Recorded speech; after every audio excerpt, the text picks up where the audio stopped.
What's up guys, and welcome back to another eBay miniature rescue.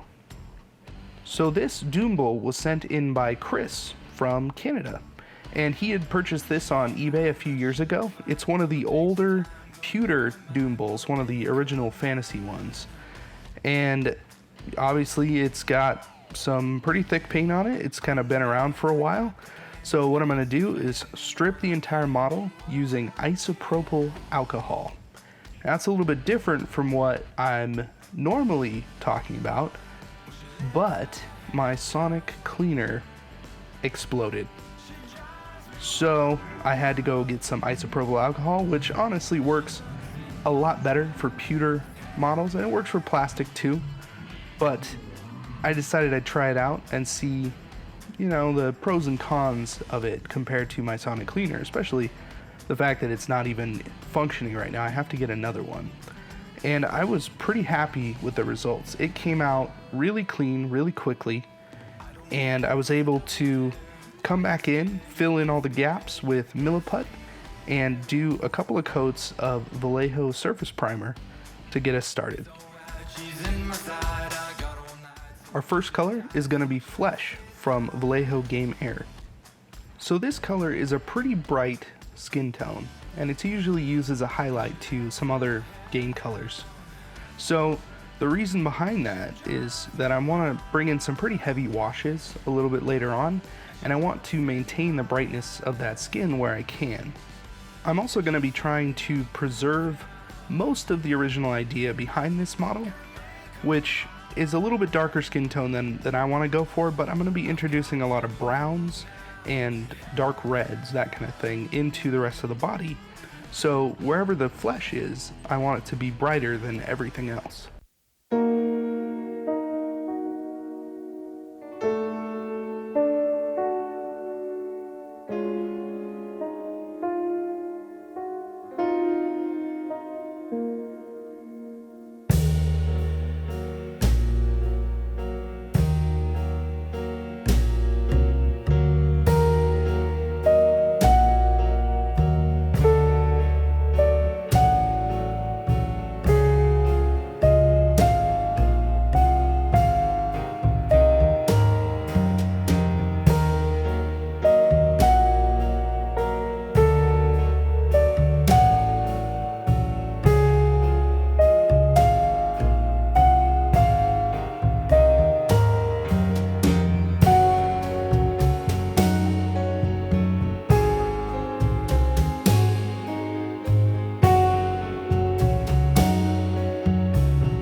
Vallejo gunmetal for all of the weapons.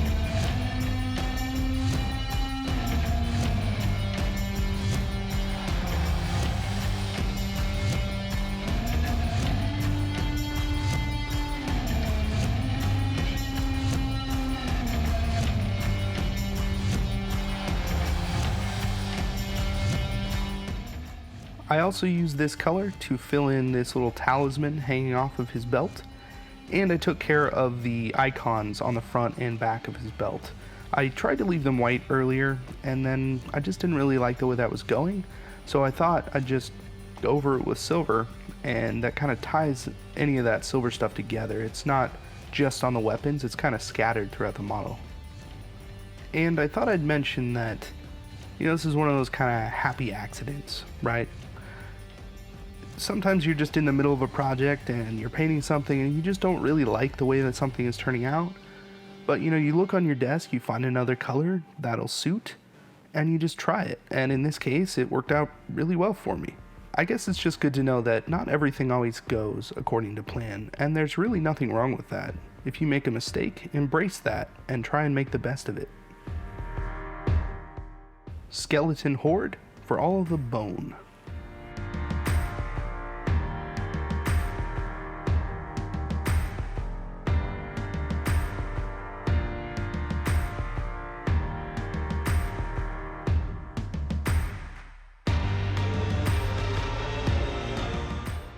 I decided to use Black Templar on the weapon grips, the wood that's holding those axe heads. And there's a couple reasons for this. I could have gone with a Nuln Oil just to darken that down, but I wanted to see, with this being a pretty light brown over the top of that wood, how much of that would actually show through the contrast. And I was pretty surprised by how much actually did show through, and I was fairly happy with the results. Had to dry brush it later, but it still looked pretty cool. Xandri Dust as a base coat for the teeth and nails.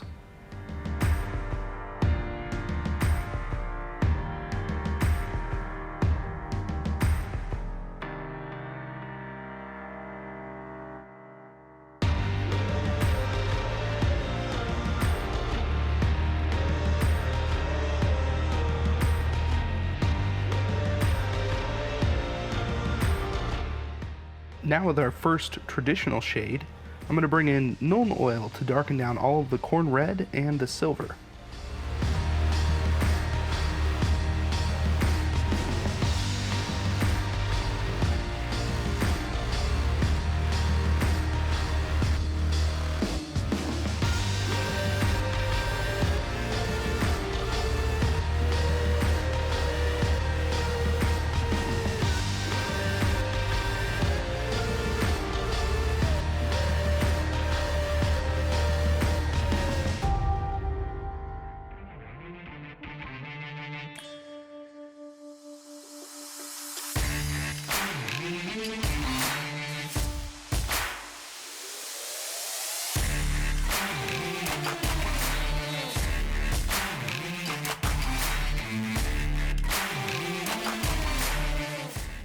Pallid Witch Flesh for his fingernails and toenails, and I'm also going to put a dot of this in each one of his eyes so that we can bring in some other colors later to give a nice eye effect.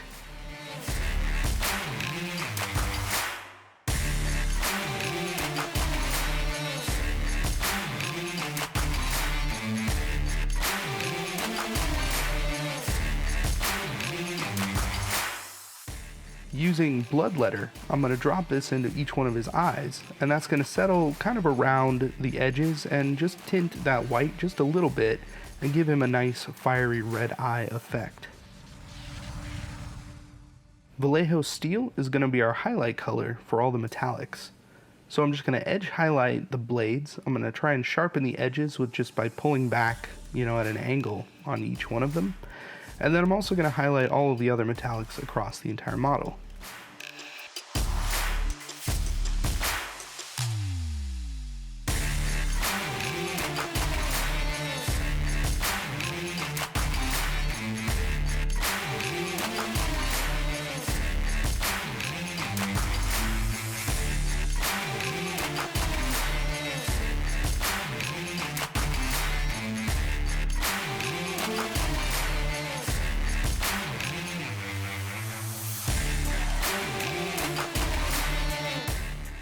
Mephiston red watered down into a glaze consistency. I'm going to highlight the loincloth, and then I'm also going to try and brighten up that shoulder strap.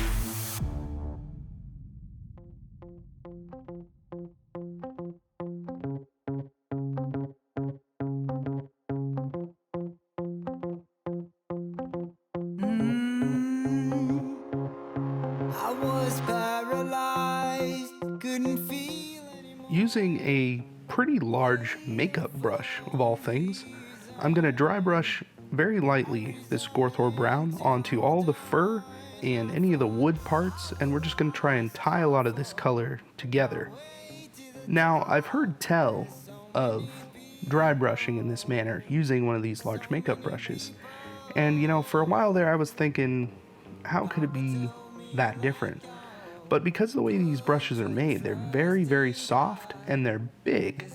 So when you're going over things, you're almost doing a lighter touch, not on purpose, because the bristles are so soft. So the effect is really subtle, and it's a lot easier to build that dry brush up slowly and not have any weird paint streaking or anything. It's kind of, I don't know, it's the pinnacle of dry brushing as far as I've, dry brushed. Okay, maybe pinnacle isn't exactly the right word, but I digress. It's a very good technique, and if you have wife, girlfriend, whoever, somebody that uses a makeup brush, go steal one or, be nice and ask. Anyways, I'd like to thank Chris H. for sending this model to me. He also sent me a few other models that I will be working on for the channel, and they're pretty exciting. There's some older GW sculpts, they're pewter, and you don't really see them around too often, so I want to try and give them a little bit of a new paint job and just see where we can take them. So thank you very much, Chris, for sending these in. Your support means a lot, and for letting us experience models that we just don't get to see every day.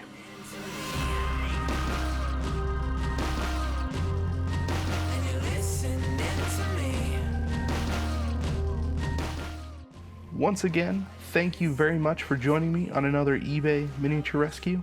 If you like this video, please like, share, and subscribe.